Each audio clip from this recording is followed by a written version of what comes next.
Okay, guys, alternate ending. Take 43. With so many movies on the net and TV, it's kind of hard being up and film savvy. Do you catch a show while you're on the go? And how do you know what to keep or what to throw? How do you know what to keep or what to throw? Tune in, tune in, tune in to alternate ending. Tune in, tune in, tune in to alternate ending. Tune in, tune in, tune in to alternate ending. Tune in, tune in, tune in to alternate ending now. Please give a warm welcome to the hosts of Alternate Ending. Welcome to Alternating. We're discovering good movies, one bad movie at a time. I'm film school dropout Rob Jarsinski. Across from me is our casual moviegoer Carrie Jarsinski and our very own critic in residence Tim Brayton, joining us via Zoom. It's been a cold one for much of the U.S., so we thought we'd bring a little heat. Ooh. With our top 5 love scenes. I like that. Thanks, Barry. Yeah. Although it's not what I originally thought. Like, love scenes made me think we were going to recreate our sex scenes, but these are different, right? Like, oh, no. Love scenes and sex scenes are for you and me, Rob, not the same thing. We'll get there. For Carrie, there will be exactly the same thing. I'm excited to hear how you define a love scene or best love scenes, because I ended up, I think, going into a completely different top 5 topic. Oh. Because so I'm really interested to see how you got your list. But before we get there, we've seen some movies, I imagine, since the last episode. Let's talk about some movies we've seen. They could be good movies, they could be bad movies. We share them either way in our worth mentioning segment. Care, what have you been watching? So many bad movies. Yeah. I feel like we've been on the hunt for... Here's the strategy we've been taking. Rob will be like, what are we going to watch tonight? I'm like, I want a horror, but not just any kind of horror. I want to be jumpy, and I want it to be a little bit of this and a little bit of that. And so then we just end up picking something that maybe fits that criteria, but it's not actually good. I think our problem has been that I'm looking at the things that we've watched, and it's mostly horror, and I don't think there is a lot of good horror out there right now. Maybe not. There's not a lot of good horror. Ever. We caught the Grudge remake. We caught the Evil Dead remake. I'm still a little bit scarred from that one. We watched Mighty Ducks, which was maybe the most horrifying. I know. I think Carrie had a different movie in her mind. I think nostalgia has really made the Mighty Ducks a lot better movie than it is. I will say, I'm going to be honest with both of you. Normally, I'm not honest, but Mighty Ducks, for me, normally the nostalgia factor just way overrides actual fact. And in the case of the Mighty Ducks, I'm going to come in and say it's not as good as I thought it was. Here's the thing about the Mighty Ducks. It has the wrong Estevez brother in it. Like if you get Emilio, it means that you knew that you weren't a good enough movie to get Charlie. That's true. It's but sort of how I feel. Didn't know that when I saw it the first time. I thought it was a 5-star movie, and then I was kind of like, I walked it back a little bit after we saw it. But I'm still a believer that the second, maybe the third, both. I think third one is the one where they go to the prep school. I think is the one that's my favorite. Maybe, but who knows? What if we watch it? It's terrible. I could be wrong. I don't know. So I a think couple. You guys need to do a Mighty Ducks binge, including, if possible, the cartoon about aliens. Is it a good one? I haven't seen it, but it is about a team of aliens who look like ducks who play hockey to save the galaxy from evil aliens. Space Jam? No. It's a cartoon. It's an afternoon cartoon based on the Mighty Ducks. Interesting. I got your joke there, Rob. I got your joke. joke. But that was basically the plot of Space Jam. But I think for the purposes of today, I'm going to bring a little movie that I saw called Little Fish. Okay. Nice. Right. And Tim, what have you been up to watching? So my big project of late has been trying to clean the crumbs off of the table, so to speak, from 2021. So a bunch of movies that I knew I was not going to probably want to write a review of, just to see them, mark them off, get them on the list of 2021 releases I've seen. And I think I'm going to bring one of those just to have, something that's not going to show up on the site, so I can give a little treat to our listeners. And I'm going to bring a film that I just recently watched that I don't know exactly who our listener base is, but I think it's the right fit for this kind of movie. It's an Australian family dramedy called Rams. All right. I'm Sounds excited. good. I'm Sounds I good. like I like Aussie films quite a bit. What about you, Rob? Well, you've neglected to mention a few movies, so I will cover those. But I'm not bringing in anything because I don't think it's any of these are worth mentioning. It's been that kind of couple weeks. So we also but saw, Rob, they may be good, they may be terrible, but either way, yeah, we we're share gonna them talk either about way. them. That's true. Talk about the Mauritanian. The Maurish? Is it Mauritanian or Mauritanian. Mauritanian? Exactly. Yeah. Okay. Talk All about right. the I'll talk about Mauritanian. that. We also saw Finding Ohana, which is like a really bad Dora the Explorer. Oh, is that type bad? movie. Because I kind of was thinking that might be one of my crumbs that I need to dust off. Oh, I think it's kind of a tasty crumb, if I'm being honest. You didn't like that? I thought it was okay. The jokes weren't very funny, and it was very derivative of everything, Yeah, which is for fine. Like normally, I sure. don't mind derivative things. And then we saw. Go ahead. I'm very excited that your commitment to your opinions, Rob, is that as soon as your wife nudges you back, you go from terrible to okay. He's easily swayed. I think it was pretty bad. And then we also saw the Netflix movie Death of Me with starring Maggie Q and the other Hemsworth, the lesser known older brother of the So Hemsworths. there's Liam, but there's a third Hemsworth. Do you There's mean a the third Hemsworth, and I don't know And Chris, it- not it- Chris. So this is the third Hemsworth? Yeah, and he's the oldest brother, and I feel bad. Oh. He Yeah, is don't not. feel bad. He's a Carrie perfectly thinks that nice. he looked. Yeah, okay, sure. You're just judging him by his face. Yes, I am. Do you, That- can you that is- imagine that is how pretty much hard what it one is? does with the Hemsworths. Imagine how hard that is to be the brother of those two people. If you saw this guy walking down the street, you'd be like, that looks kind of like a poor man's Matt Damon. And you'd be fine with it. Imagine being the Hemsworth who isn't as famous or talented as Liam. That's, that's It does a does problem. squander a very interesting premise, which is they wake up at a small island resort in somewhere in Thailand, and they don't know what happened the night before. They got wasted, but they find a video of him killing her, or him being the Hemsworth killing his wife Maggie Q, and obviously she's fine, she's alive. So something happened. So it's murder mystery The Hangover. yes, it is. Oh Tim's in now. oh my. Tim's No, in. Tim's out. Tim's way the hell out. So avoid Tim's all maybe those. like get drunk and watch it bad, but More. I'll talk a little bit about the Mauritanian. That's fine. Let's do that. All right. All right. Start us off with the little. I'm going to Fish. start with Little Fish, and here's all that I'm going to tell you about it, Tim. It is Perfect Sense. The Perfect Sense meets Eternal Sunshine of the Spotless Mind, meets maybe a little bit of a drug high. I guess what other So- high would you have? But like a little bit of a buzz. so here's the problem with the comparison you just made. I don't know what a perfect sense is. The Perfect Sense is the one where everybody starts rapidly losing all of their senses. Oh, yes, that one. You guys talked about that sometime while I'm a back. big fan. Rob's not. But this movie is all of that wrapped into one, where essentially it's the story of a relationship, and it's folded into I don't think it's a spoiler to say that there's a virus that's traveling around that's causing people to lose their memories.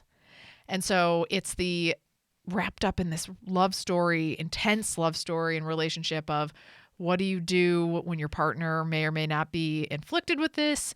How do you handle life differently? How do you treat your relationships differently? And it's this dreamy love story. Oh, I don't even know how else to describe it, but You can describe it by who stars in it. Olivia Olivia Cook. Yeah, rising And- star, and Jack O'Connor. Jack Or O'Connell. O'Connell. O'Connell. Yeah. And it's the director is Chad Hartigan, who we chatted with about the movie, and everything I just said about it, he agreed with. He was like, "Yes, it is all of those things." So, I think you'll hate it, Tim, probably, because I think it's too romantic.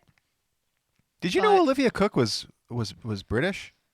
Yes. I did not know Of that. course, he knew Oh, yes. that. Every movie I've seen her in, she plays an American. I Well, think. yeah, but she plays an American with a pretty American accent. Oh, really? I don't Rob know. didn't I didn't notice. notice. Ready Player I mean, One. Yeah. Well, I mean, Ready Player One is not showing off anybody to the best effect, so I can get that. This movie is bait for Rob and I. I really like this Rob movie and a I lot. loved it. I don't know if you would. I just really liked it. I'm definitely going to catch up with it. I got a screener the same time you guys got a screener because we do try to have reviews up for the movies you interview. Unfortunately, my life is such that I went into mid-February planning to review 2 movies every one day, and instead my my record is closer to 2 movies every 3 days. So I'm behind, but I'm It's going to okay. get to that one. Okay. Well, then I'm excited to see what you think. I'm hopeful. I'm I am- hopeful yeah, for I'm a gonna be positive review positive. from Tim, because Yeah. I think there's some artfulness in the way that the director presented this. Yes, I agree. So this is, All right. again, Little Fish. This came out in 2020, so you can catch it on streaming. All right. All right, Tim. So mine's also, it's a VOD, one of those premium VODs.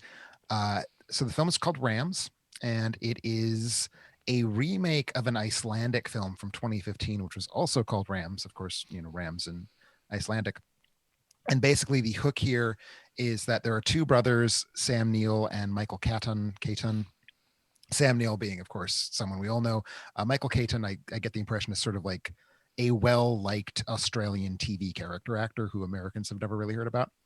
So there are these 2 brothers who live literally dozens of yards away from each other. They have like 2 halves of the old family sheep ranch in Western Australia, haven't spoken to each other in decades. So that's kind of the backstory, is these 2 brothers just hate each other so hard, even though they live like literally next door to each other. And what happens in the film is that a very strange and previously unknown in this region sheep disease infects all of these sheep populations and causes the government to come in and basically say, okay, in order to prevent this from just destroying the Western Australia sheep industry, we need you to kill all of your sheep. And it's very sad, and everyone gets very like, oh, I don't want to kill my sheep. And Sam Neill decides he's going to keep a couple sheep in his house, which is a terrible place to keep sheep. And basically the way the film moves is the people from the government whose job is to make sure that all the sheep have been killed start to figure out that Sam Neill is being really flustered and hiding something. So he has to go to his brother, whom he hates, who also hates the government and doesn't want to kill his sheep.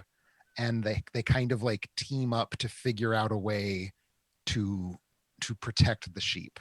I like this. With tragicomic consequences, let us say. Oh no. So it's not like it's not a fluffy movie. It's definitely like a drama, but it's a drama that's got some cute moments in it. So for me, here's the thing. Like I said, I saw the Icelandic film from 2015. It's just better.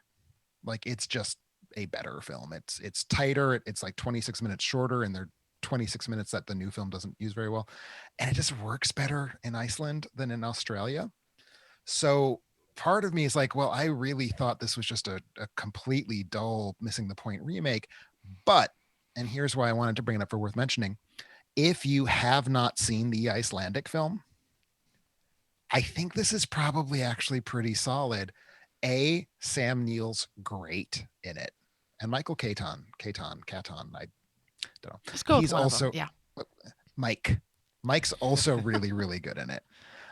Really just terrific pair of sort of prickly old men. Like, if Grumpy Old Men was less of a comedy and more of a character drama, but like there's still a little bit of comedy in it. So if you like Sam Neill, this is a no-brainer. Like, he's delightful in it. It's really, really good performance. And the plot hook is really, really strong. Like, it's a really solid piece of storytelling. So that is sort of my bifurcated pitch. If you've seen the Icelandic film, don't. You've seen the better version, just move on by. If you haven't seen the Icelandic film and you enjoy these kind of like offbeat Australian character pieces, it's definitely worth it. I do enjoy those. I think I might have to check this. I like the premise quite a bit. I'm a little bit worried about just a little soundbite that Tim had in there around like dark comedic. Tragicomic, yes. Where I'm worried that there might be some pain inflicted on a sheep. You don't see it. Do you hear it? You hear it. Oh, see? You know what? And I don't want to hear any baws, You don't hear baws, you hear gunshots. Oh, okay. Any whimpers? Because Sam Neill does have to kill like an entire flock of sheep before he decides to save these 3 sheep. And we do hear him shoot the sheep. All right. Shoot the sheep. Well, I mean, I'd watch Sam Neill shoot the sheep all day long. All day. Same. So I'm interested. So that's Ram, you said? Rams. Rams. R-A-M-S. Rams. Okay. Multiple Rams. And I believe it's on all the usual suspects as far as PVOD platforms. Cool.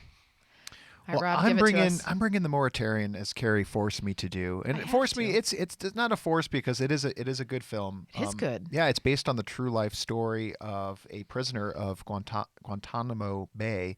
For those, Guantanamo, I think is what you mean. is there an R in there? No, but there's also not an R in the Mauritanian, and both of you have called it the Mauritarian. Oh, Mauritanian, Mauritanian. Mauritanian, good. and Guantanamo. That's a lot. It is Wait a till lot. I get to Lots of ends. wait till I get to Mohamedou Alud Salahi. Pretty close. That was pretty good. I don't have the. You don't speak. Sure, we'll go with that. Is it Farsi? I don't know what language. Is it Farsi? No. It's probably either Farsi or Arabic. Okay, Arabic. Yes. You guys are burying yourselves. Either way, brought to us by director Kevin McDonald, a true story of a prisoner of Guantanamo Bay in Cuba. As I think hopefully most know, there were a lot of people held there without due process. Still are. And I think that's what's fascinating. It's like, oh yeah, forgot about this story. I don't know why this movie wasn't made sooner. I imagine only because, well, I don't want to spoil anything. The book about this just probably recently came out, so the rights and all of that stuff. But this is a very heated topic in our society. But now again, forgotten that there are people there held without people are held there without due process. And this is the story of one of them who got their day in court, and it stars Tahar Rahim, who is just extraordinary very as good. the lead character, Mohamedou. Jodie Foster as the by the book, wants to do the right thing lawyer. She takes this as her pro bono case. She has a history of civil rights activism, and is just looking to pick a fight for human rights. And she's had her heart set on doing something with prisoners there. She's comes off a little cold, which is for her character. Great Foster performance. coming off as a slightly Right. cold professional woman. You're lying. That's not something she's ever done. She's doing exactly what she's good at and does a great job in it. And it's perfect because there's an arc there for her as well too. Like the reason I was mentioning is because you can tell like she doesn't care about maybe as much about the person and more about the principle.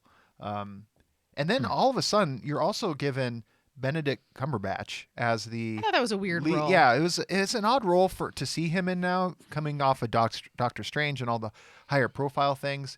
And then Shailene Woodley, who's a big name but not doing a whole lot. Shailene Woodley's career ran into a brick wall. The Divergent series did not do well for her, and it kind of killed her career momentum. Yeah, and I don't know if she doesn't have a lot to do in this movie, so she's kind of wasted. But then I guess she could have done more with what she had. I guess, yeah, whatever. Although, great movie, makes you think. If you haven't thought about the prisoners who are still there, it's going to make you remind you about them. Guilty or innocent, we don't know because they haven't had a chance to have due process, and that goes across many administrations. And I think that's part of why it got memory hold. It is a bipartisan sin. Yeah. And I think this is why people are not super keen on talking about it. Yeah. And I think it's something that's probably worth bringing back into the spotlight. And unfortunately, I'm not hearing anything about this movie or, any love whatsoever. So it's probably not being seen. So I thought I'd at least mention it here. It's a solid movie. It's one of those movies that maybe if it was any other topic with this level of quality, it'd maybe be up for some awards. Certainly again for the lead. Really fantastic performance.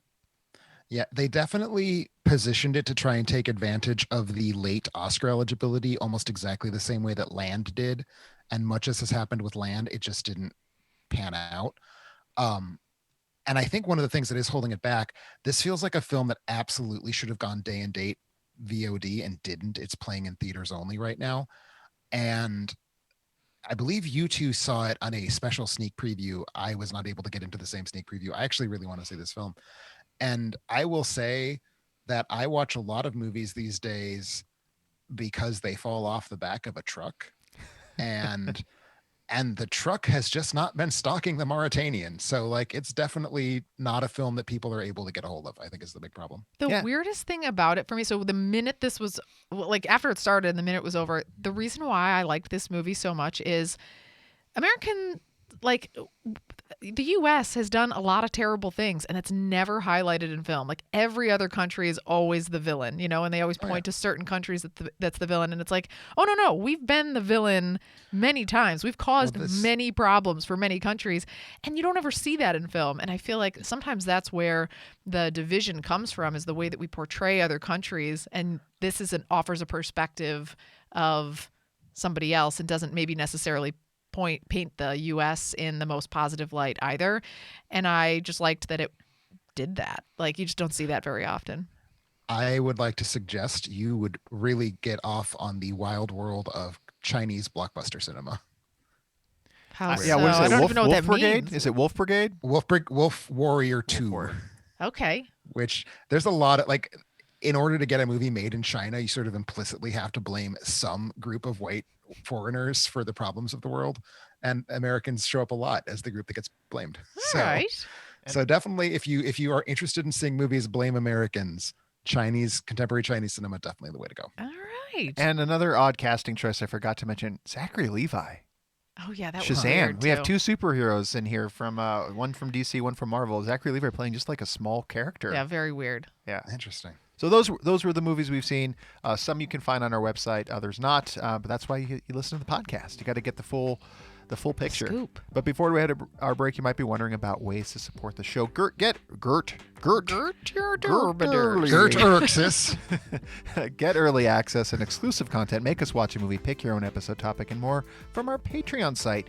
New to Patreon since last episode, Martha K. Sadler upped her reward Upped her ante. to the Oscar level. It's the holy moly level. Thank you, Martha. Yes, thank you, Martha. Martha had been a long-standing, what is it? Not Critics' Choice. I don't even know our reward structure. The $12 level, whatever that is. Gosh. We're Is good. that is $12 the Golden Globes? Globes. Golden Globe. Thank you, Tim. Golden Globe, yeah. Andrew Johnson picked up the Critics' Choice Award. Thank you, Andrew. And then joining us new as well, hot off the press, Matthew Carlin picked up the Palme d'Or. That's the opportunity for Tim to talk during the Worth Mentioning segment of a movie of your choice. And then Will Griffin picked up It's Nice to Be Nominated. Why all the pickups, you say? Could have something to do with our trivia night coming up. You're supposed to say trivia with so much more enthusiasm than you just did. Oh, I You're thought that supposed was to- a pretty good No, setup. no. You gotta trill your R's there. Trivia night. Trivia. Trivia. Pull out your inner Selma Hayek, Rob. Try it Okay. again. You mean Selma Hayek? What did I say? No, I'm just joking. It is Selma. But when we had the opportunity to interview her, you kept calling her Selma. It's and my thank goodness we didn't have Midwestern to. accent, Rob. I was gonna say Carrie's accent does not distinguish between those two vowels very well. Thank you, Tim. Thank you. So try it again, Rob. What's coming? I can't roll R's. Trivia night. Trivia night. Oh, Coming. Trivia night. Trivia night. Part of Movie Club. Trivia. I Brought to you by can't tell Patreon. you how excited I am. So a few details on Trivia Night that I will share more on the website, but here's what's coming. So we're going to have our very own resident reviewer, Brennan Klein, will be hosting. Brennan. They're just showing off. They're just showing You off. are really good at rolling your R's. So I gotta You think of- studied French, man. I guess that's it. So he is going to be hosting Trivia Night, and we've already talked about it with him. We really want to make sure that we understand Tim's weaknesses, essentially. So we're going to try and set up the game so that Tim can't win. No, I'm just kidding. It will be all movia. All movie trivia. Exactly. It's going to go well. And we're going to go through, and it will be something that you can basically end up joining via your phone device, and being able to answer all the questions. But at the same time, it will be hosted. We'll be putting the questions out there for people to see and to answer. So it will be movie trivia, sliding scale. I think we'll probably start off a little bit easier for Rob, and then as we migrate a little bit harder, just try and weed out, some of the others. I'm ready for this, Tim. I'm ready know. to take You're you primed. I will give you guys a heads up as you're trying to determine how to spike me. One night I was playing Oscar trivia, and the thing that prevented me from getting a perfect score, this was bar trivia back in the before times, the thing that prevented me from getting a perfect score was the picture round on the dresses worn by Best Actress Oscar winners. So on. Wow, that's how deep. dresses might be the way you would want to go. Thank you. I think Brennan's going to do some image-based I think he is. things because we're going to take He advantage of Zoom. He should get dresses as the images. And for those who've played Kahoot, we're using Kahoot as our thing. So there's still time to sign up. I think it's leaning towards Saturday evening. So yeah, looking forward to it. It's not too late. Get out on Patreon. Join up. Even for as little as the nice to be nominated $1 category, you can join trivia as well. Practice, study up. I want a lot of competition out there. So that'll be coming up this Saturday. There's also been competition for Tim Sack of late. A lot. Always, every day. People tugging it way. different directions. Using their mouths, using their hands. Oh, this is a good segue for Mandy's question. Thank you, Mandy. Thank you, Mandy. You know why. Hi. Hi, Tim. You weirdo. One thing that always warms, and I have a question on this about what a cockle is. That's your balls. Oh, man. A cockle is a ball? No, cockles is in the cockles of your heart. Yes. Balls. It's not balls. I don't know specifically what it means, but I think it's like if I say, I'll be wrong, but I think it's to do with like the valves. The like valves. sort Okay. of- Well, she has cold ones. So one thing that always warms the cockles of my cold, hate-filled heart is reading the reviews on the site wherein you tear into political message movies from across the spectrum. Since the cockles of just about everyone's heart, true, could use a little warming right now, could you please expound upon the relative demerits, for lack of better terms, of right-wing and left-wing message movies generally? Please feel free to fill the rest of the episode if needed to cover this matter. All of my best to the three of you, Mandy. Well, I think this does raise the possibility, should we do an episode that is our top 5 favorite right-wing anti-science documentaries? Because I think I could nail that top 5. You think you've got a full list there? Yeah. So I would say the difference at the broadest possible difference, right-wing documentaries are stupid and right-wing message movies are stupid and left-wing message movies are smug. I think it's sort of where I would break well the difference said. down. So right-wing message movies are invariably like taking this bizarre, like, we're down home good old boys, we're just here to like laugh and eat steak and pinch women's asses, and sort of this very just crude, brutish sort of lowest common denominator idiocy. And I'm thinking of things not just like, the documentaries, which are sort of the quintessence of it, but like something like An American Carol, which is a right-wing 4th of July themed version of A Christmas Carol, where they're just like so stupid, and they are so, they're reactionary, both capital R and small r, and that their whole point is just like, we hate this thing, so let's make fun of this thing. And that's it. That is the entirety of what we're going to do as an intellectual pursuit, is we're just going to point and make fun of and laugh. And there's nothing honorable about this. There's nothing stimulating about this. And I'm not opposed to right-wing art per se. I love the films of Frank Capra, who is a very conservative filmmaker in the 30s and 40s. One of my favorite films as a teenager was Meet Me in St. Louis. Still to this day, the film that I go to first when I think of what is a movie that has a social message that I am just absolutely at odds with, but I still think it's a 5 out of 5 masterpiece. So it's not like I'm just like, ooh, conservative stuff. It's very much like modern conservative message art is just so, it's again so mindlessly reactive.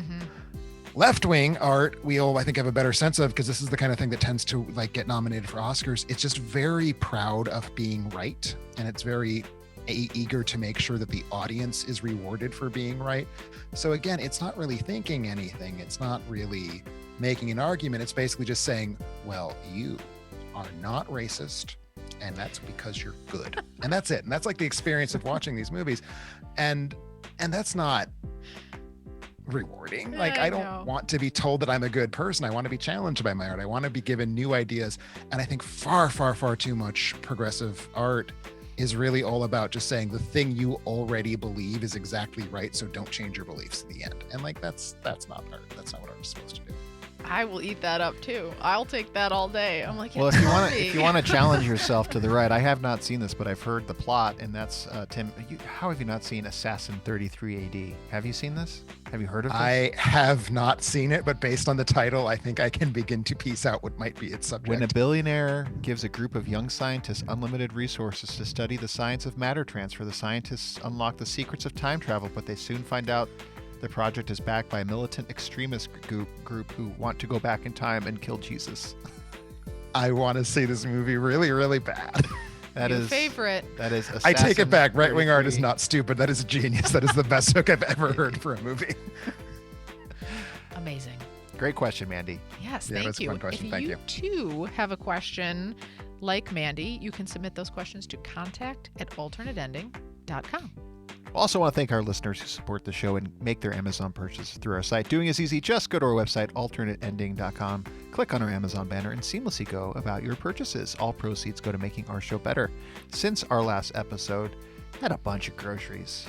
You pick Bunch out of your three groceries. favorite. I'm just Pick out your narrowing three favorite. narrowing it down to categories. We had some milk, frozen pizza, half and half, chicken, ice cream, cold brew coffee. Milk and cream could have gone together. Okay, well, it's a different thing. Cheese. And then they would have banned cold brew coffee. That's Sure. right.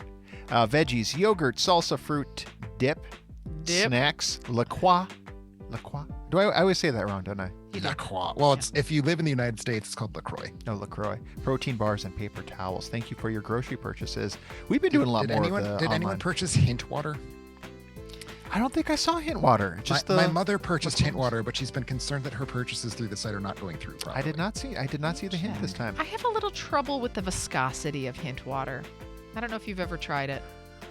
I mean, I turned my mom onto it, and it's the only way she'll drink a sufficient quantity of water. So Because it's your mom, I'm not going to tell you what I think it has the viscosity of. is it cum? Does it have the viscosity of cum? I would like to move on, but I'm going to wink at you. What are you saying that my mother likes to drink, Carrie? Tim, you're supposed to not say it. We also had a 3-pack of soft eyeglass slip in cases. I don't know what that is. Eyeglass slip.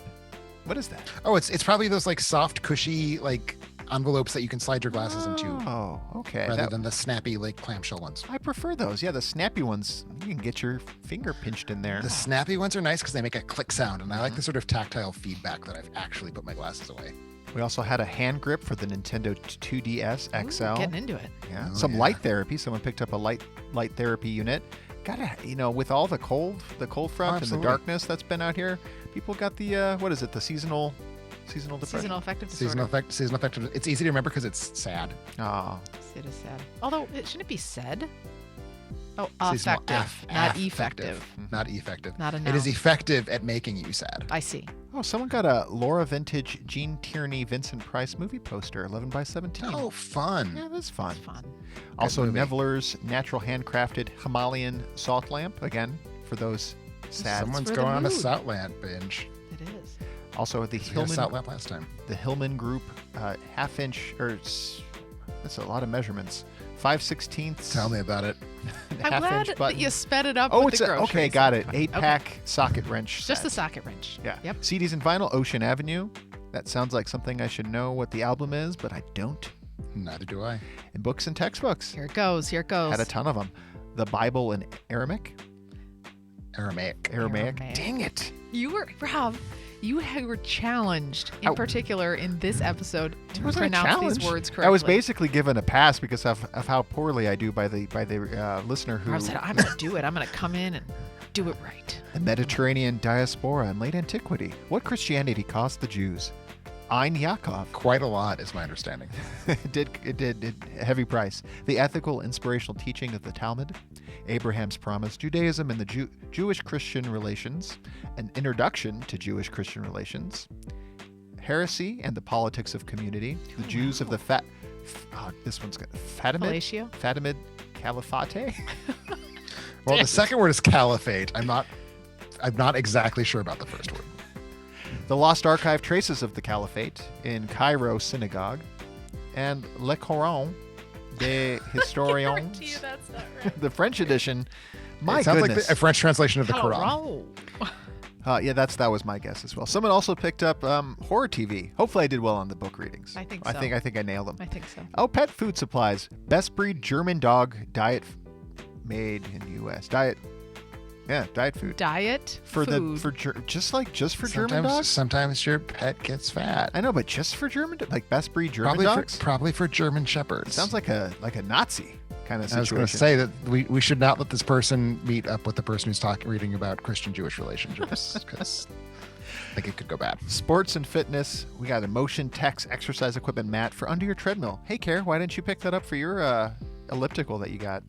You don't care about our flooring? No, I guess I don't. I did get an elliptical. Does it? See, it's going to keep it from I love moving. Ellipticals. Yeah. You do? You like the elliptical? I can't get So into much them. better than a treadmill. Low impact on my knees. Yep, I helps your knees. You can get into a nice rhythm where you work yourself pretty hard without really thinking about it. Whereas the treadmill, you keep slapping your feet, bang, bang, bang, bang, Same. bang. You can't not. Agreed. I need to zone out into some HGTV to make that time sail by. See, what I would do is I would put on Broadway cast recordings when I was on the elliptical. Interesting. Whatever helps This you is pass where the we time. diverge. Yep. The opening sequence from Into the Woods is very good because it has naturally built-in rhythm changes. I'll check that out, but Very won't. cool. Okay. Also had an AC adapter for the new Nintendo 3DS, as well as a video game, a Japanese import of the Super Smash Brothers series. Roy Amiibo, I believe is what it's called. Whew. Then we had not one, but two rentals of Dogville. Is that the Okay. Nicole Kidman? That's the Nicole Kidman. Is that a Lynch thing? That's a Lars von Trier. No, Lars von Trier. Okay. And then we had Monster Hunter, which you just reviewed, Tim, on the site. I did. That was not one that I rented through Amazon. That one might have been on the truck that the Mauritanian wasn't on.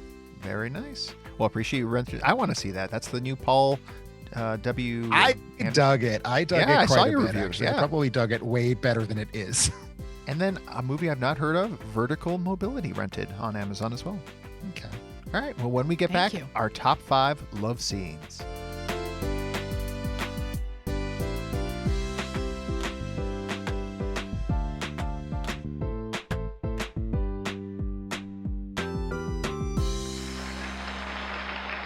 And welcome back to Alternating. We're talking about our top 5 love scenes. Kara, I really struggled with this one. I Did you? went back and forth on what a love scene is that's not sex, because it just goes hand in hand for me. Everything's sex.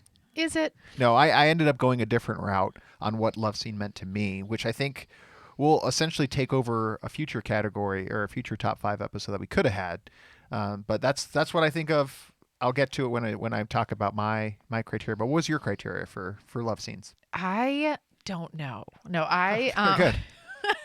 So I mean, as you all know, am the resident expert on love. So I felt a lot of pressure to make sure that my list was comprehensive and really solid and really good.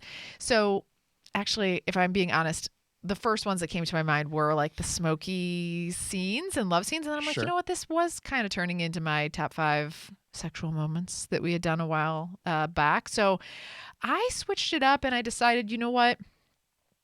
That kind of love only comes around every 2 to 3 weeks. I wanted to focus on the kind of love that comes throughout, the love that builds within a relationship.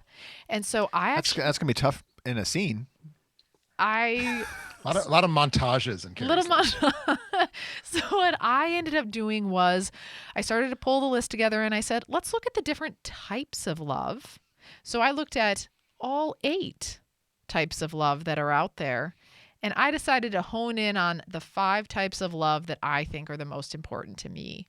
And then I picked a scene that ties to that kind of love. You just made up that last part. What do you mean? I feel like that's just on the run, realizing that you were supposed to bring scenes.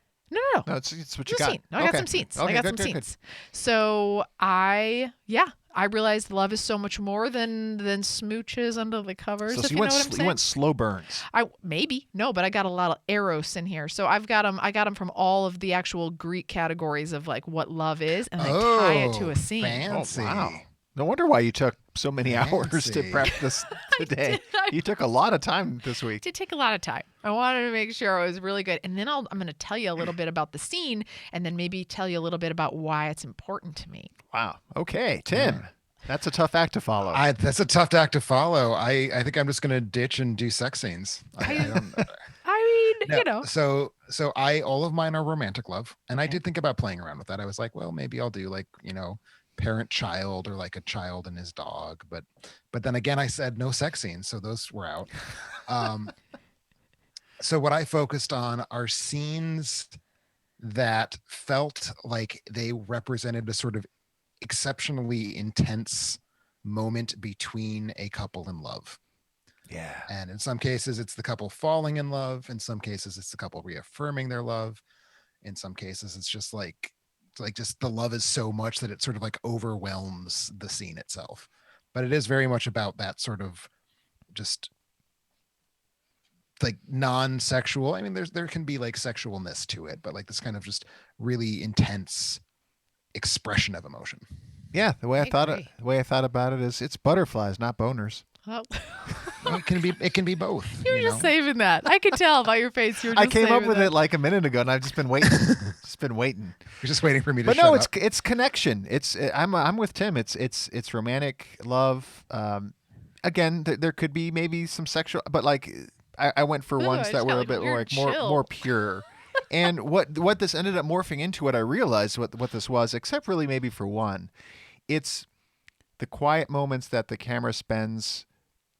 Oftentimes, like love at first sight type things, and like I really wanted to stray away from infatuation. So if one person got there faster than the other person, and it didn't happen all in the same scene, then you were excluded. Like these are moments where the two characters, they're the two leads, or could maybe there's a situation where it's more, have a joint mutual love for one another. I just because I feel the subtext here, and I just need to understand how often does Carrie get there before you do, Rob? What's this?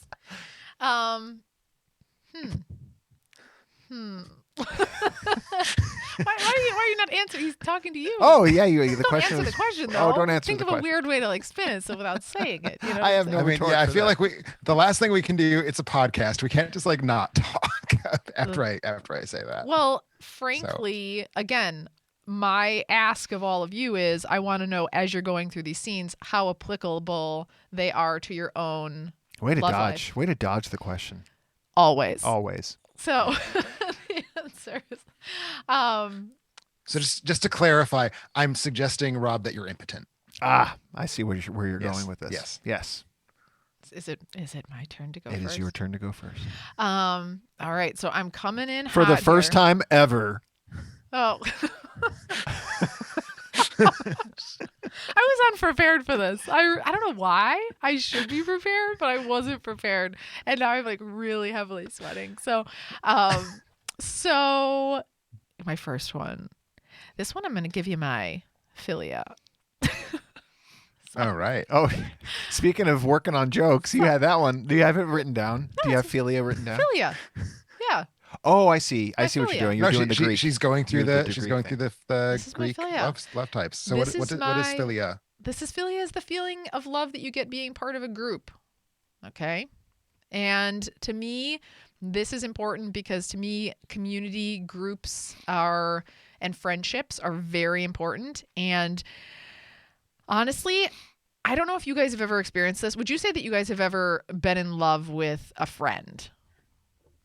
I'm looking right at him. Thank you, Rob. Yeah. No, I'm being serious.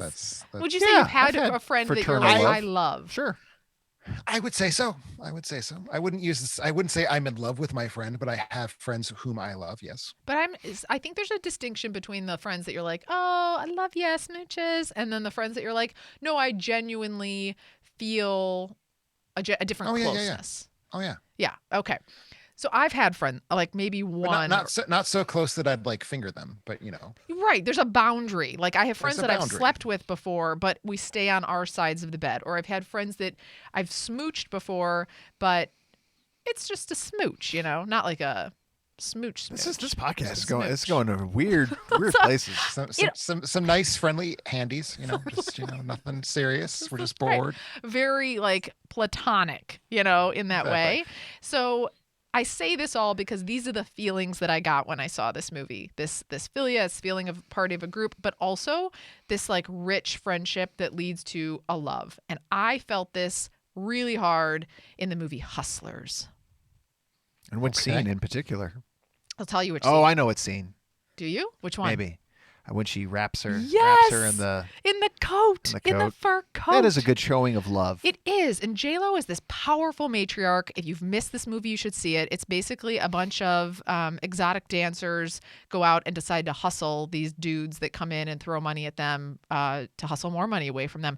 But the group itself, unit, has such a love and a respect for each other. And then in particular, J-Lo, and then I think it's Constance Wu is in this as well, develop something a little bit more. And it's definitely a love that I think you can feel between them and energy between them. And I thought it was really, really sweet and lovely. Yeah. Yeah. No, I like it. That's very good. I like that a lot. Yeah. So that's number one, my philia. All right. All right, 5. to you, Tim. So mine, like I said, mine are all romantic love. They're all eros to use Carrie's categorizations. And the one I've put at number 5 is certainly my favorite scene of these 5. But it is also the one that I had to sweat the hardest to figure out how to put it on this list. It is a scene that is recapping the entire arc of a love affair. And so let me tell you what the scene is and what film it's from. It's from the film Swing Time, a 1936 Fred Astaire and Ginger Rogers vehicle. And most of their films had the big musical dance number towards the end that sort of like rewinds the whole plot and goes back through it. But now we're going through it in dance. And this film's version of that. It's called Never Gonna Dance, is the musical number, the dance number.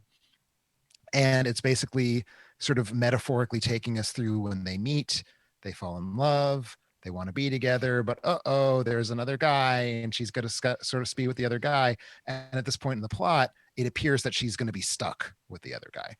So it is kind of like love stating itself and reaffirming itself before it has to leave. And the meaning of the song Never Gonna Dance is that he's basically saying, I'm never going to dance once you're out of my life. Like this is it for me.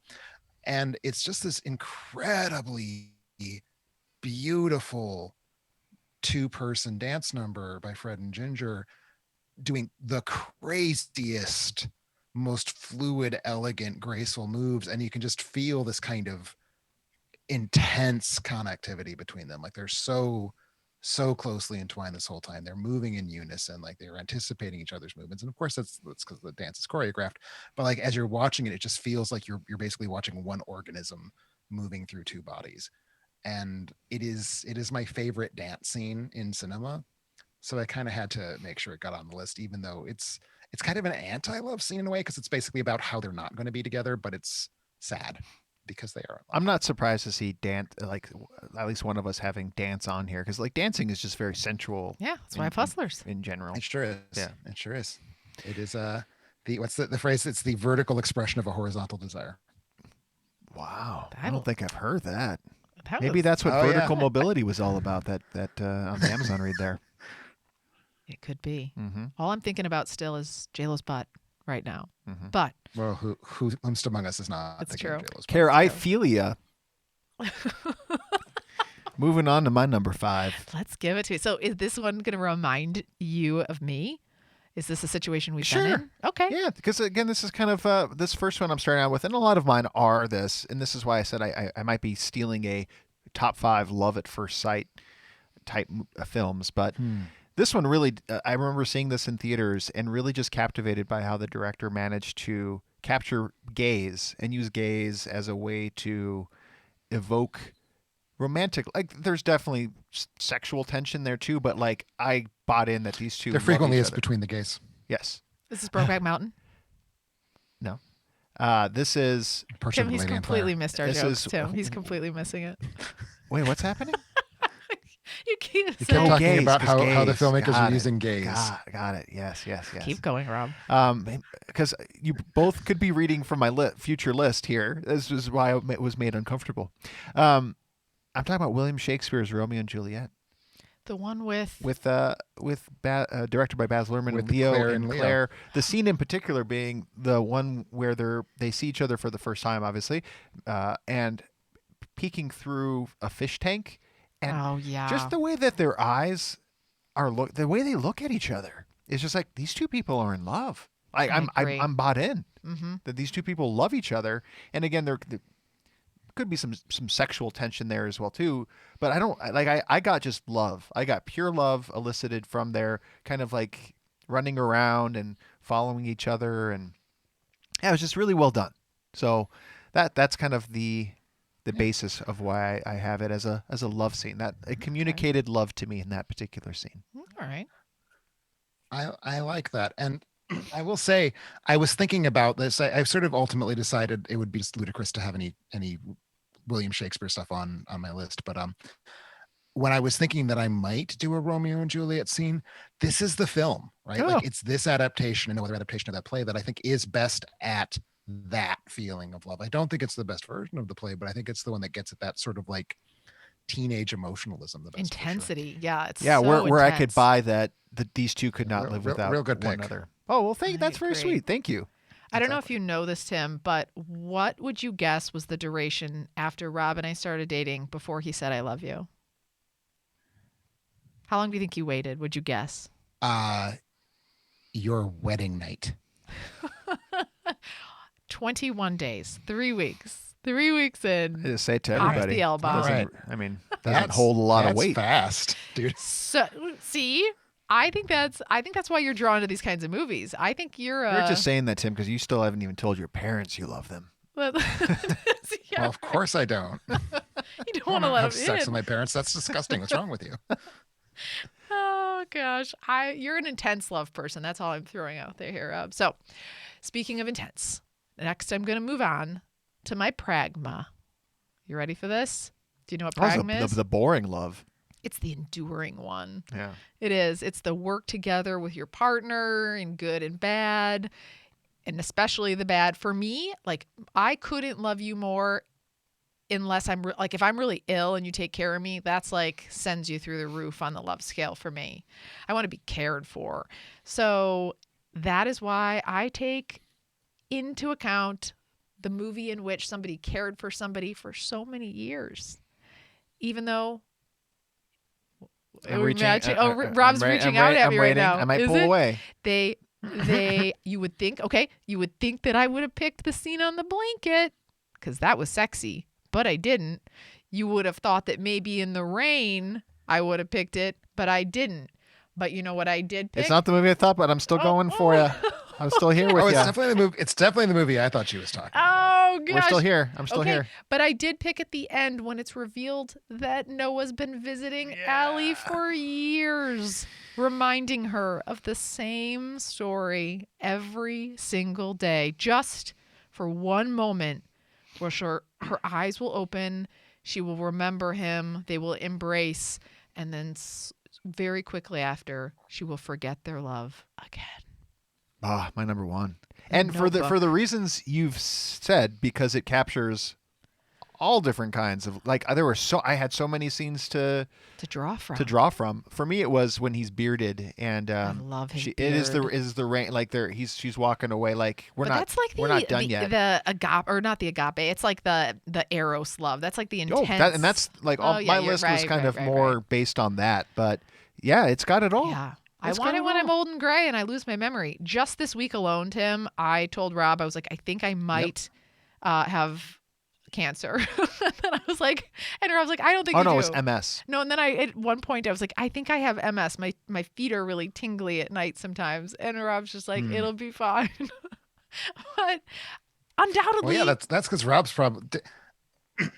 Well, here's the question: has Rob recently taken out a life insurance policy on you? Have you? We've had one for some time. Oh, have we? Yeah, it's Great, not recent. great. I've recently made some changes. I just feel like things are going to go downhill. What for were me. these changes, Rob? When was it? But yeah. But I think you'll take care of me if something weird happens. I think you'll take care I of me. bet he'll take care of you. You did. This is what and I will be the first to call the police. Have you ever So seen I've Throw got Mama your from the back. I Train? appreciate that. We'll I find a appreciate that. swap. I'm glad we lined up. I love that one. So that's number 4 for me, The Notebook. All right, Tim, give us your number 4. So my number 4, this is my example of just a couple that is so crazy about each other they cannot unclasp from each other's bodies. So it is kind of a sexy scene, but it's also just like a giddy in love romantic scene.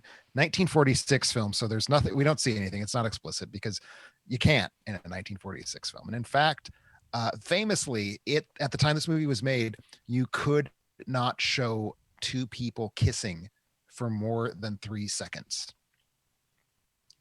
Like there were people who would be on the set with a stopwatch, making sure that after 3 seconds the couple. Oh, so not even on screen, just on set. Wow.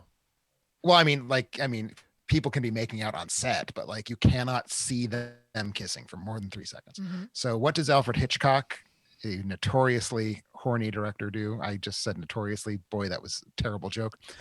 In his 1946 film Notorious, does a scene where Ingrid Bergman and Cary Grant, she is the daughter of a Nazi. He is the American agent who is trying to run her as a spy in a Nazi cell.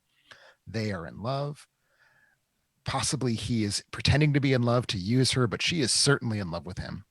And there's this incredibly famous scene where they are just like clamped to each other. And they move back and forth across the set like 3 times, never, ever, ever moving more than like 2 inches apart from each other. And their faces are like pressed together this whole time. And it was Hitchcock's way of trying to get at what would it be like if these people were just kissing for 2.5 minutes or 3 minutes straight. We can't show that, but what we will show is this just like clinch. They're like moving across the room to pick up the phone. They're like moving from bed to table. And this whole time they're just like entwined, and it's just this wonderful, clever, beautiful moment that just feels like so. Again, this is kind of my like hot and steamy scene, because in 1946 there weren't sex scenes, and this is the 1946 version of a sex scene. But it's all about just that feeling of like, I love you so much, I do not want to let go of you. Ooh, I think you've talked about this one before on another list. I'm trying to remember which one it was, but I might have actually talked about that scene in the sex scene list. I can't remember. Probably. I love the plot. It reminds me a lot of, I know Zemeckis, I'm not a big fan of some of his recent work, but I did actually quite like Allied. It's a Brad Pitt film with Marion Cotillard, but same kind of premise. Like, is he in role reversal? Like, is she or isn't she a spy? Mm-hmm. Kind of. It's a fun premise. That would be fun to see, because now, like, especially knowing that going into it, of the ways that I don't know which organization it was at the time was trying to keep folks from being the able Hayes office. The Hayes. Oh, that's right. The Hayes years or whatever it was called. Interesting. Yeah, it'd be interesting to see it with those eyes. Plus, it's a Hitchcock movie. I know. We got to do it like a Hitchcock binge. It's a really good Hitchcock movie. Interesting thing for me. So, Tim, what's your opinion? Is Ingrid Bergman a better actress or director? Because I know you've been doing that retrospective. I have been doing a retrospective of Ingmar Bergman, who is not in any way, shape, or form related to Ingrid Bergman. Exactly. Yeah, that trivia night. Exactly. We're gonna do well. You know what, Tim? Correct. The answer is correct for that trivia question I just gave you there. Thank you. So thank you job. for making sure that I'm on my toes. I will. Carry on, Rob. All right. So my number 4, not a great movie, mainly because of its runtime. There's probably other things, but it's a 3-hour long film. Nobody wants to sit through that. Made in 1998. Karen? Are we lining up? No, I had another. No, Eros. it's not. It's not that. It's not that. This one also does Love at First Sight, which may make you think I'm talking about one particular movie, but again, not talking about that one, because I think that was 97. This is probably like of Love at First Sights. Like, this is the one where it is communicated. Like, I want these two. I want to look at people this way, or look at someone this way someday. And I want them to look at me. No, did you look at me like this at Rob, one point? Rob, the woman out there, the woman you love is out there. I promise you. Somewhere. Wait, give me more clues. And it stars Brad Pitt and Claire Forlani in this couple. It is when the two of them meet for the first time, and then they go and have a cup of coffee. Yep. And then but Rob, they do the look back, and like they loved each other We right in are that this. first moment. Because They you are the connected. death of me, Rob. Yeah. You are the death of And me. that's Meet Joe Black. Oh. What are your You know- like? What do people think of this movie? Tim hates it. Yeah. I've never seen it. No one's ever seen it. You are literally the only person I know who ever talks about it. Really? I don't know why. love this movie. And it's mainly because of that. And then, if I wanted to, but it's probably more of a sexual love, is when Brad Pitt comes back as Death and they, gets together with Claire as well, Claire Forlani as well. Like there's some cuteness to it as well because he's playful so love, he's yeah. so new to experiencing anything. And then just the way Brad Pitt eats peanut butter in that film is fantastic. Sexy. But anyway, the opening scene, like just the cutest darn couple. Well, Claire Forlani Mhm. has like the smile eye thing. So Yeah. you can't help but smile at her just sort of cute and sweetness. It's like the Reese, or not Reese Witherspoon, but like a little Reese Witherspoon, but she has a sweetness She has about a her for sweetness. sure. Good pick. I You're thought thinking about of this Renee one. Zellweger. I Rob. was thinking of Renee Zellweger. Thank you, Tim. I was going to just give up. You're welcome. All right. Well, good pick. That's your number 3? That's my number 4. Oh, so 4. I'm- We're now to everyone's number. all right, threes. to my number 3, and this is where I'm bringing you something that's one of the most important things in the world. I'm bringing you my agape. Okay. And you know what agape is, right? No, I really don't. It's It's selfless. it's the liquor you make out of cactuses, right? It is. It is. And it's also selfless love. It's selfness, it's kindness, it's a giver of kindness. And who in the world, if you had to choose, is the most selfless giver of kindness and love ever? Santa Claus. I was going to say Santa Claus. That's the second most giver of love. Jesus Christ. Jesus Christ. A third. George Washington. My God, people. In my opinion, who is the biggest spreader of kindness in the Joseph Stalin. world? Oh. It's Fred Rogers, people. It's Fred Rogers. Oh, sure. And this Okay. is my agape pick is A Beautiful Day in the Neighborhood. So for me, the scene in particular, and see, to me, this is it's so hard to actually find true altruistic kindness. Like, I'm not expecting anything in return. I'm just a giver and I want to help other people. I loved the story of this where it follows Lloyd Vogel. So Fred Rogers just sees that he's a person that's hurting and a person that's in need, and he has so many other things. He's out changing the world in other ways, decides that he's going to make sure that Lloyd Vogel recovers and comes back to who he really is through developing a relationship with his father. And the scene in particular that I'll call out here that really touched me was he spent the whole movie working with Lloyd and talking to Lloyd and befriending Lloyd, calling him on the phone just to check in to see how he's doing, showing him kindness and compassion. But at the end, the scene with Lloyd's father, once he's sick and dying, he is giving even beyond that, sort of this selflessness and love without any expectation to somebody who is even beyond that circle if he's trying to help. And I thought that if anybody is love, it's Fred Rogers. And that's why it's number 3. I've been on board with this for your last few picks. I don't know. This one Doesn't feels more like a reach. how is this a reach? Who else is more selfless than Fred Rogers? Who do you know? Think we named a few? Not God. Jesus is not probably selfless, probably. I mean, who really knows? Just gave up life for your sins. Santa. Yeah. I mean, no. Yeah. All right, so maybe he's a tie with Jesus, okay? So, yeah, this is one of my favorites. What about my mom, Carrie? My What's mom up? loves me very selflessly. Are But you saying that Fred Rogers is a better person than my mom? here's the thing about your mom. Your mom massively Drinks loves cum you. water. I was going to say, but it's not my mom. I can't say What it. did you? That was it? I missed it. I heard cum guzzler is what I heard, but I said drinks cum water. Thank you Oh. very much. Gosh, no. So, your mom listens to this, doesn't she?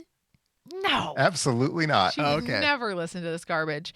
So no. So, but I think your mom likes her circle. I think Fred Rogers branches out to strangers, people he doesn't even know, and spends years of time with them. I think your mom would absolutely do that for you and her family for sure. So she's like at 3. She's right after. You know what? Fred Karen and I Rogers. actually have this conversation about selfless people. It's like they're so selfless that they sometimes mistreat their own their own family life is in disarray. I just find that fascinating. It's a balance. It's a balance. It's still it's interesting to me that the selflessness, like your life can't be. You're so selfless that you give up on your own your own family or your own personal. Well, you only have so much time. So if you dedicate your whole life to loving others, sometimes it's hard to love yourself, or it's hard to love maybe the people that are closest to you that you maybe take for granted too. So I didn't say it's a perfect love, but it's the love of a beautiful day in the neighborhood. Very good. At number 3. All right. All right. You know Tim. what is a perfect love? What is? Is God's love for all of us as expressed through his only begotten son, Jesus Christ. So I'm asking, where's your Jesus movie, Carrie? Is this where you're going? Are you going to a Jesus movie? I know mine are all about sex. Oh. So for me, this was not even a consideration. All right. This is a film and possibly even a specific moment that if you had 5 Eros entries, I think for sure you would have it. I'm not actually sure if you will, because you are limiting yourself to 1 Eros.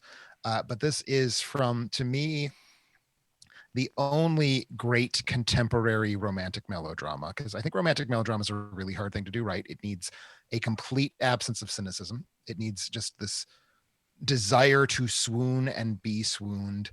It requires sort of the audience giving up anything. Like the audience is there to just let the filmmaker run over them with big luscious images and big luscious movie stars and big heaving music.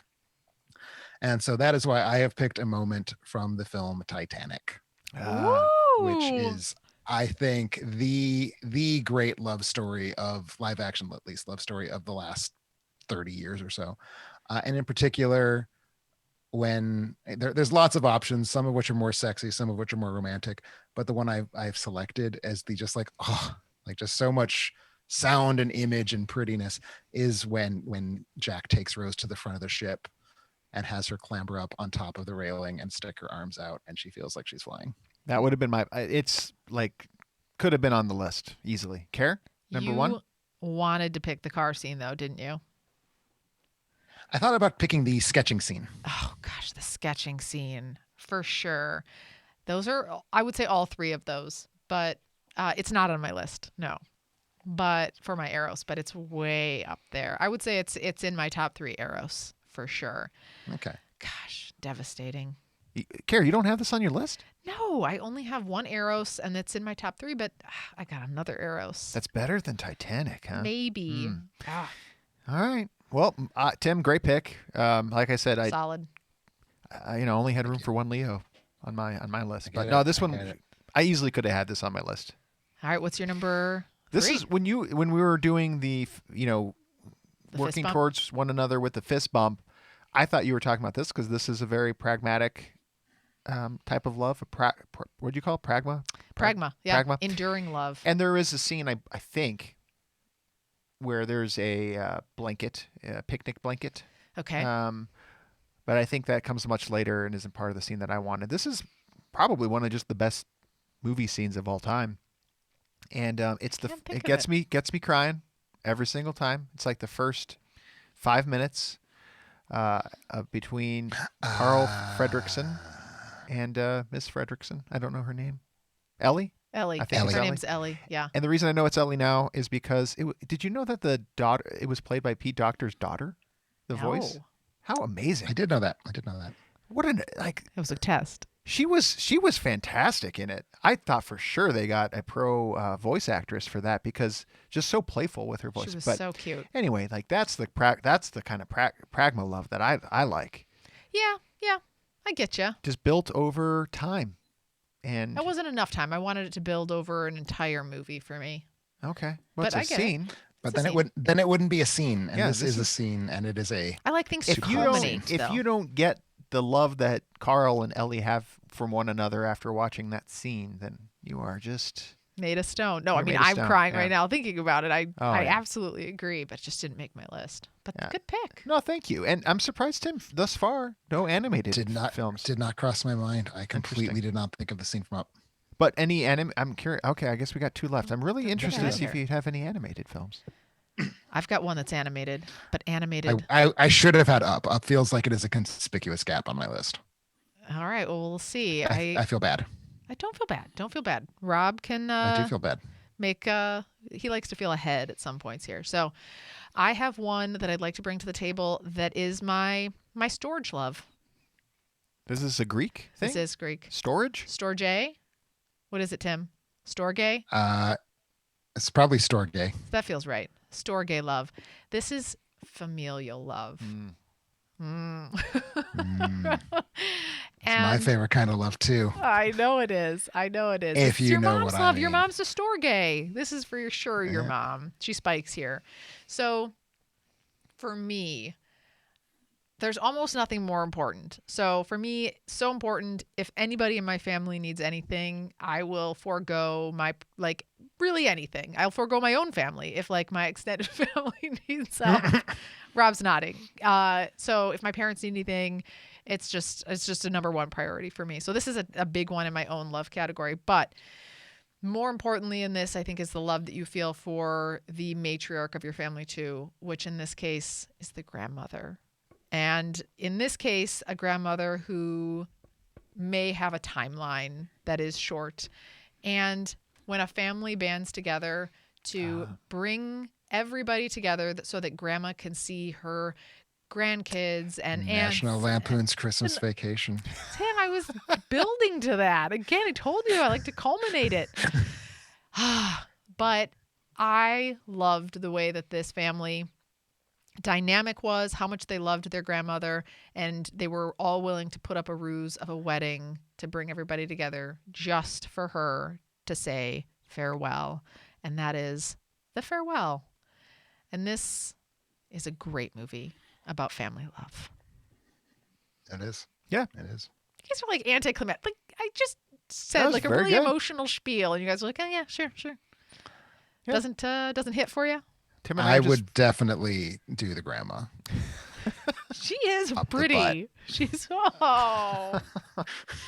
Now, I'm going to tell your mom to listen to this episode as punishment. I'm going to be like, he says some really nice things about you. You Tim should and I are listen." just on an Eros kick is all. I That's the guess. thing. It's hard to relate. It's hard to code switch back to your Storge. Well, all right. Well, that was my Storge at number. It's a good Storge. I like your I just don't Storge. know where your You're Eros. just getting nervous I don't know 'cause where your your mom might Eros listen is going now. to be. My I Eros think is I good. do know your Eros. Don't say my Eros. You spoil everything. I think I know the film, but I don't know what scene. There's only one scene. Oh my goodness. So yeah, that's my number 2. So Tim, All right. to you. So my number 2 answers Rob's question. Yes, I do have an animated film, and Yes. that animated film is 1991's Beauty and the Beast. And the scene is Which the one? title musical number, Beauty and the Beast. Wait, which one? Which- Which song is that? Beauty and the Beast. Tale as old as time. You mean when they're dancing? When they're dancing in the ballroom. Oh, okay. There's no Yeah. makeouts or anything. Well, no, but there doesn't need to be, because they're falling in love to the sounds of Angela Lansbury singing about how they're falling in love, whilst the violins are swelling and the camera's spinning around this beautiful 3-dimensional space, and we just see lovely dancing, and it's just very good. It's a very sort of fairy tale version of romance, but in a kind of richer vein than I think we usually get out of these Disney musicals. And to me, one of the defining scenes in animated cinema. So this was a no-brainer. The only question was this number 1? And I ended up thinking this is not number 1, but it is a scene that I think about very, very frequently as both just good cinema and also just very deeply romantic. And it's about falling in love, but it's not the sort of Rob-esque kind of love at first sight falling in love. It's more about two people who know each other reasonably well at this point, realizing that actually there is something here. And that to me is much more in line with my own experiences of falling in love than the sort of head over heels, I will say I love you after 21 days. My God. I know. It's amazing that I didn't run away. It's amazing because I was really creeped out. I pretended not to hear. But did you struggle at all with choosing between this and Little Mermaid? No, not at all. This to me was clearly more romantic than anything. I mean, Kiss the Girls is a great scene, but this is just more mature and good to me. Okay. That's yeah. a good pick. I'm in the same boat. I like that, like building friendship. I like you have to get to know and choose to accept the weird idiosyncrasies before you commit. I like that. And Beauty. Yeah, and the like Beast does that. sometimes girls like books a lot, and sometimes guys like to imprison you a lot, and you just got to learn to live with that. Exactly. And they accept it and it works out. So Exactly. let this be a It's very lesson. convenient for all of them.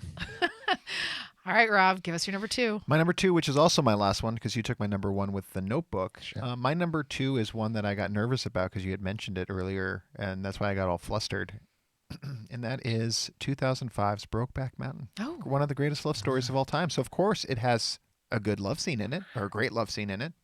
The question is, which one do I want to pick?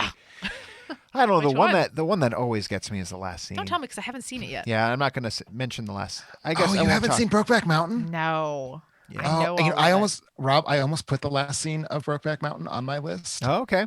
and I didn't because gay people are gross. Yeah. But if Is they it- weren't, this would have been my number. It would have been on my Why list. would you say that? What happens? No, it's Just tell me. No, it's too good. Well, It's- Brokeback Mountain is about two boys who kiss. Yeah. So it's like it's know the kind premise. of disgusting. Not going to talk about it, but Tim, like they're two men boys, not like a boy and like a tomboy. Like they're both guys. Tim, I think what you They forget both have dicks. that there could be somebody that's listening that's like, oh, this is my first alternate ending episode. And then they hear Well, they will not have a second. I was going to I sign would up for like for the trivia, record but to not point now. out that I am currently dating another man, and we routinely bone. So I do not think gay people are gross, that I didn't. unless they're doing it right. If you know what I mean. We remember the fan fantasy that you have. But this or is- the this- air conditioning and blowing on your butt fantasy. This is one of my favorite love stories just told, period. Is it? Like end of discussion. And then that last scene really just, but there's other It gets you. good love. It's a good last scene. Yeah. It's a good last scene. Wait, so- but give me a little bit. I Is this where can't- they break each other's nose? Yeah. Yep. Is it? Yeah. See, that Nope. that's more of the sexual love. Okay. I would say was the nose breaking. The infatuation. Yeah, the ending scene is more of I guess the pragma. It's just where everything. It is. Like, yeah. It is kind of. It's that line and the way that Heath Ledger delivers that line, and it's a good line, and it's a good delivery of that line. Just say it. This won't be a spoiler. Just what's the line? It actually won't. It will be nonsensical to you, Jack. I swear. Wait, that's the line. Yep. No. Well, I'm moved. I'm definitely moved by that. You would I really did like not. I this movie. deliberately didn't entirely deliver it the way he does because, like, I don't want to give away the emotional tenor of it. But the line is Jack. I swear, Okay. All right. I'm gonna then he commit says, myself to "Cunt." seeing it. because he swears. I'm gonna watch it. I'm gonna commit myself. But I'll love Now it. I really, I think you'd like Brokeback I think you Mountain. would. Yeah. I'm sure I will. Anne Hathaway in it, Michelle Williams, Jake All right. Gyllenhaal, Gosh, that's a good cast. Ang Lee, Mountains of Montana. All right. All right. So Get is on it it. to me? Is it Yeah. to my number 1? Your I'm gonna Eros? see your gaze, and I'm gonna up you some lesbians. I knew it. This is what I thought. I was wrong. I thought this was going to be from The Princess Bride. Oh, really? No. I saw this. Oh, movie you haven't seen The Princess Bride until like a year ago. recently. I saw it, but this one I also saw recently, and it stuck with me. This.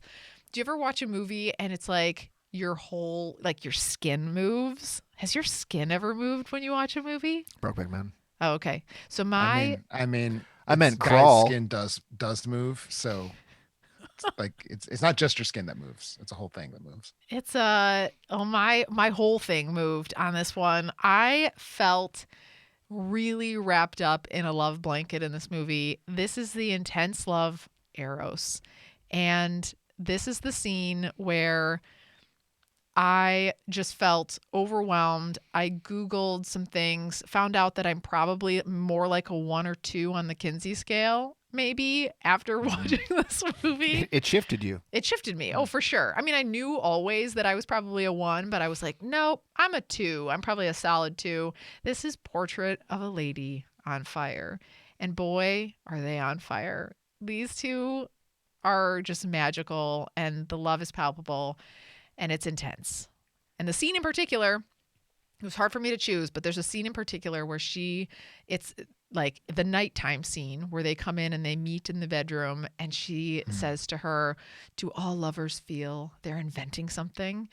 And then they kiss and whatever. Interestingly, though, everybody probably picks that scene at night.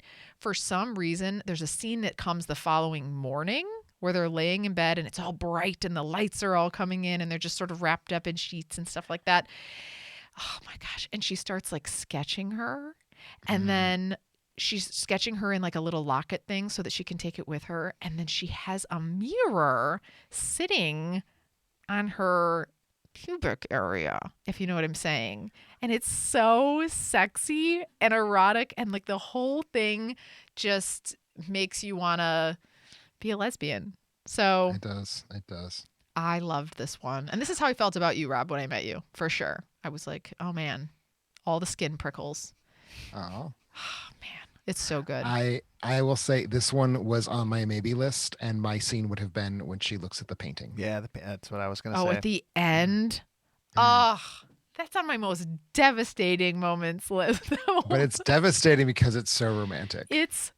My skin's prickling again. My skin's prickling everywhere. I to me, love it. to me, there's a way in which that entire film is just a vehicle for getting you to that scene, which I don't want to talk about in detail because I know not everyone has seen it. But if you haven't seen it, see it. Definitely go out and see it. And both the sketching scene that Carrie describes and the looking at a painting scene are both just so much.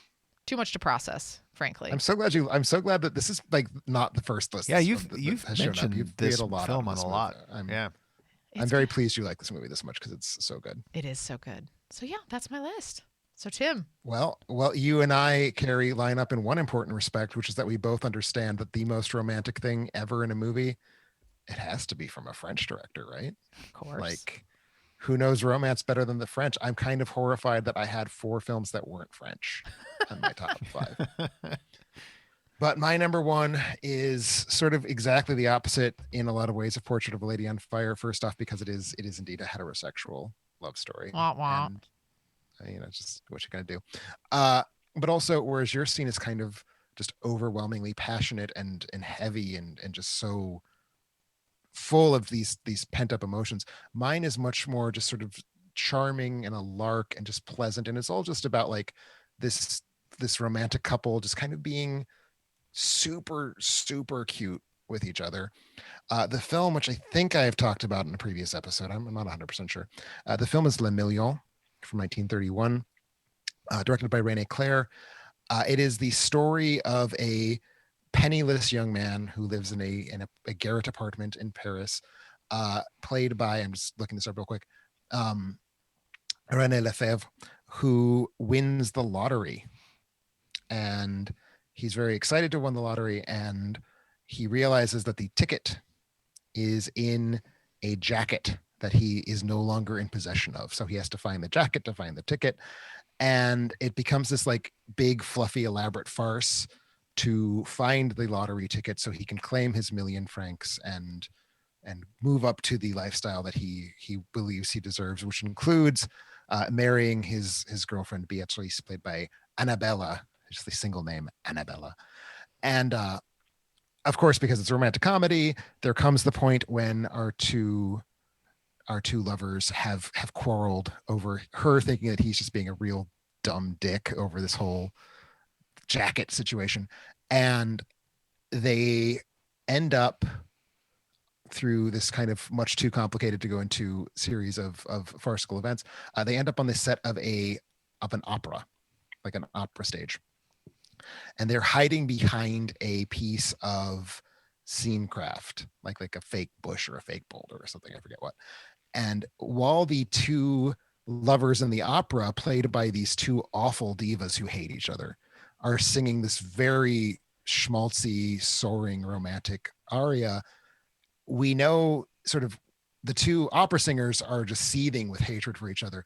But the two lovers, who initially, when they get on this opera stage, are both kind of pissed off at each other, as the music just kind of carries them away and they don't really have anything to do besides sitting behind this piece of the stage, they just kind of fall back in love. with each other as they're listening to this beautiful music, and it's very cute and it's very teasing, and there's a lot of flirting and a lot of sort of like silly pantomime when the boy is trying to like apologize to her, but he can't talk because no one can know they're on the stage because the opera's going on. And it's one of those scenes that like the whole movie sticks with me. Like this is one of those movies that I just think about all the damn time. But this scene in particular is one of the triumphs of this film to me. And it's a triumph because it's just such a good depiction of like that kind of very innocent love. Like love is just this kind of sweet connection between two nice young people. Yeah, this has come up. This has come up. I can't remember the list, but I was intrigued even when you brought it up before. I still haven't ventured out to see this, but this might be enough to push me over the edge. Les Millions. Les Millions. Very 1931. Nice, Thank you. Merci. Well, good picks all around. I feel like the we were best about very, mine. very supportive. I feel really good about mine. I like what you did. Thanks. You made it fun. Yours was an exciting conceptual list. Rob and me were both just about sort of like, you know, we were the boring We list. know what Yours you're was about. the interesting We list. know what you guys are both about, but nevertheless, really good B lists for this episode. Well, So let's check in That's with kind of our you to say. Let's check in with our audience. Every week we ask you to submit your picks for our top 5 episode. Based on those submissions, here are the top 5 love scenes. At number 5, we have What is Brokeback Mountain. Ooh. But don't worry, we're going to spread some love around, I think. At number 4, we had All That Heaven Allows. Oh yeah, I forgot about that one. At number 3, Beauty and the Beast. A Tale as Old as Time. At number 2, Portrait of a Lady on Fire. Ooh, number 2, interesting. Yeah, and number 1 didn't show up on anyone's list. Bit of a rarity. Before Sunrise. Yeah, that's that pragma all over the place, probably. No, I guess it's all of them. I can't think of a scene because it's just like all one big That's scene. the thing. To me, there's no individual scene from any of the before movies that would make this list for me. Yeah, but they definitely communicate love. Like I guess it would be more of a love story. It's a slow burn. It's slow burn. Yeah. But yeah, the whole movie is just like one scene. Our winner this week is maybe that was someone's justification. Yeah. The movie is the scene. Our winner this week is Grant Hagee, who at number 5 had Superman. Lois recites poetry while flying. That's scene. a good scene. Cute. Empire Strikes Back. Han kisses Leia in the Falcon. Like it. Yep. Oh, interesting. To me, the best romantic scene from that film is actually when he's about to be frozen in carbonite and Leia says, "I love you," and he says, "I know." Oh yeah. Everyone wants to hear that when somebody says, I love you. I think that's what your response was when I said it in 21 days. No, You're like, just give me a nice little pat on the head. Like, that's good. that's a good point. That's nice. At number 3, Grant had Beauty and the Beast, just like Tim. Number 2, Carrie, you mentioned this one, The Little Mermaid, Kiss the Girl. And number 1, Tim brought this one up, Princess Bride. First scene in the book. We go from knowing nothing about the characters to watching them fall in love and completely believing it. That's true. It is true. That is very true. Gosh, I love that Robin Wright. I know. I do too. she's good. Good picks, Grant. Grant, shoot us an email at contact@alternateending.com for details on how to claim your free Amazon movie rental. If you want to win a free Amazon movie rental like Grant, be on the lookout for our top 5 movie posts on Facebook and Twitter to share your favorite picks. In closing, I want to thank everybody for listening. Head out to our Facebook page and like a Twitter where we're tweeting all the time. Alternateending.com will find all of our movie reviews, podcasts, and more. YouTube and Facebook, you'll find some of our interviews and whatnot there. Subscribe to our podcast on iTunes or Google. And don't forget about Patreon. Doing a trivia night. Trivia. Trivia. Join us. We'll catch you next time. Trivia.